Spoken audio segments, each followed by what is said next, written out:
Check कर बरं.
हा जो विजय आहे तो सर्व थोर महापुरुष सर्व स्वर्गीय शंकररावजी कोल्हे, माझे वडील शिवाजीराव संधान, त्याचप्रमाणे आमचे नेते बिपिन दादा, प्रथम आमदार स्नेहलताताई कोल्हे व सहकार मंत्री शंकरराव कोल्हे कारखान्याचे अध्यक्ष बिपिन दादा व संजीवनी स्वयंसहायता बचत गटाच्या अध्यक्षा रेणुका भाभी व सर्व मित्रपरिवार, सर्व कार्यकर्ते, भारतीय जनता पार्टी, RPI, मित्रपक्ष, सर्व जनता, ज्ञात अज्ञात आणि तिसरी शक्ती जिने मला मदत केली, या सर्वांना मी समर्पित करतो.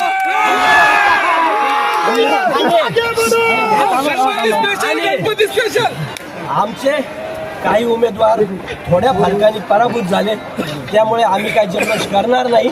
परंतु आम्ही जेवढे जण निवडून दिलेले आहे आणि आम्ही सर्वजण दिलेले शब्द आणि विश्वास नामात जे काम आहे ते परिपूर्ण करू आणि जनतेचा विश्वास संपादन करू, एवढेच बोलू इच्छितो.